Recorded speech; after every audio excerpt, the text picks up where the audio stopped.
Majimbo Media. Maendeleo majimboni, mikutano ya wabunge na wasifu wa wabunge binafsi. Mwenyezi Mungu mtukufu, muumba mbingu na dunia, umeweka katika dunia serikali za wanadamu na mabunge mataifa ili haki yako itendeke.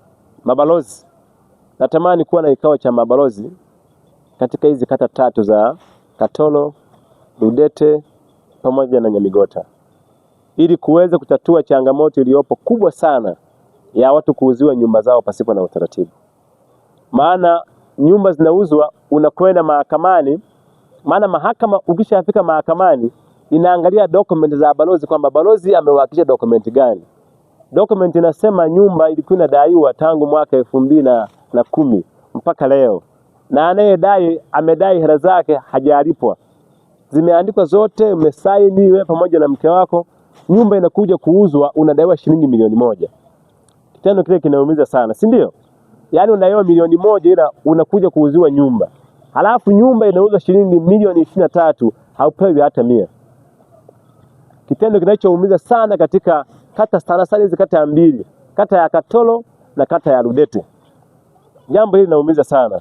Mheshimiwa mtendaji, tunakwenda kuandaa kikao ili tuweze kukutana na mabalozi wote wa hizi kata tatu. Hatutaki sisi wananchi wetu wauziwe nyumba zao. Kuna mtu mmoja hapa aliuziwa nyumba akiwa mgonjwa, akiwa yuko Mwanza. Nilipozipata taarifa, nikatumia mimi taratibu zangu za kuona, za kufuatilia ili tuweze kuiokoa ile nyumba. Alikuwa anadaiwa shilingi milioni 1 tu. Baada ya kumuita aliyechukua bango mahakamani ya kwamba akabandika na akatangaza tunaiuza ile nyumba tarehe 12, sio ilikuwa tarehe 12 mwezi wa pili. Hiyo nyumba inakuja kuuzwa. Mimi nikasema ile nyumba haitauzwa. Haitauzwa kabisa, kwa sababu mimi nimeshajua mbunge tutafuatilia. Tukafuatilia, nikamuona waziri, naibu waziri wa sheria na katiba, nikamwambia Mheshimiwa Waziri, hatuwezi kuwa tunauziwa nyumba kwa deni la shilingi milioni 1. Akatuma mwanasheria akasimamia, yule bwana akalipwa shilingi milioni 1 yake na ile nyumba hakuiuza. Lakini bado kuna mtu alikopa milioni 2, alikopea nyumba ya Buseresere, akaja kuuziwa nyumba ya Katoro. Maana nyumba aliyokopea milioni 2 ya Katoro ikaonekana haifai, ile ya Katoro inaonekana inafaa nini? Inafaa. Ikaja kuuzwa, maana unadaiwa milioni 2, nyumba ikauzwa milioni 23. Lakini hakupewa hata 100. Yule mama tulipoenda kwenye ile nyumba yake tukaenda kuikagua, alianguka kulia maumivu yale kwamba hivi kweli niliuziwa nyumba yangu hivi. Wala hakupewa shilingi milioni 1. Lakini kwa sababu ilifika mahakamani, tunaendelea na taratibu ili kuhakikisha kwamba nyumba ya yule mama inarudi. Hata jana mama tena mmoja amekuja, anaitwa Masa Constantine. Na anasema ameandikiwa kuuziwa nyumba yake. Anadaiwa shilingi ngapi? Anadaiwa alilipa hela zote. Ila yule mtu anayewakopesha, ukikopa anakuandikia maandishi. Wakati unarudisha anakuandia kwenye daftari. Yaani anakurekodi kwenye daftari. Ukija kumaliza kulipa haionyeshi kwamba wewe ulimaliza kumlipa. Anakuambia haukunilipa kwa sababu hauna document. Kwa hata sisi wananchi wa Katoro tubadilike. Tunapokopa fedha, tukope sawa, ila wakati wa kurudisha, urudishe kama ulivyokuwa unakopa. Kama ulikopa kwa maandishi, urudishe kwa nini? Kwa maandishi. Maana mahakama zetu ziko wazi, wanasheria wapo wazi. Ukisema mimi bana ninakwenda kumlipa Mheshimiwa Ntemi, alinikopesha milioni 1. Twende pale tukaandikishane, maana gharama ya kuandikisha hata kama ni 20,000, ulipe ili ubaki na nini? Na document.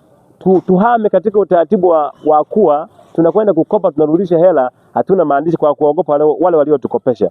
Kwa hiyo tunaomba hili jambo, kwanza wanaotukopesha wachukue tahadhari kuanzia sasa. Unapomkopesha mtu hakikisha anakulipa kwa document.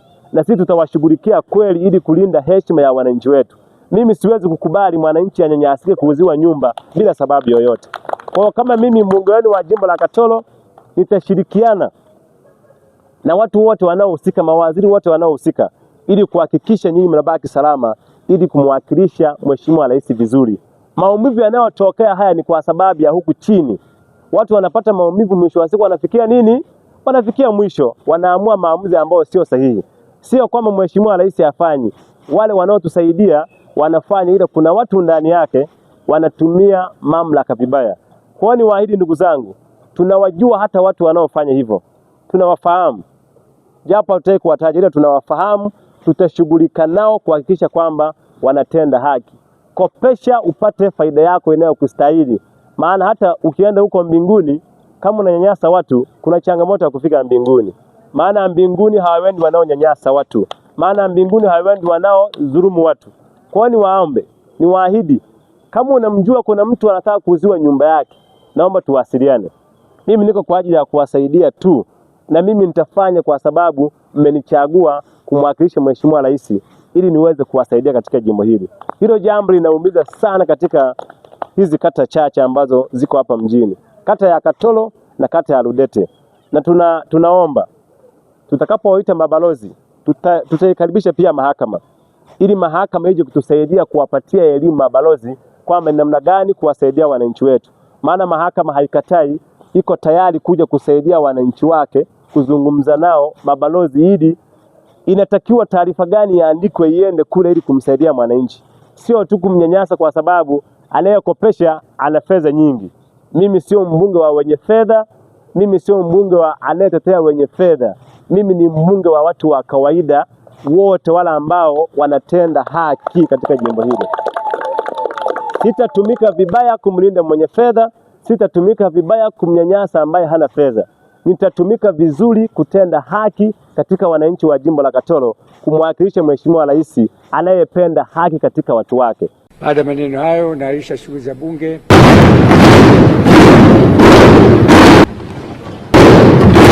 Majimbo Media.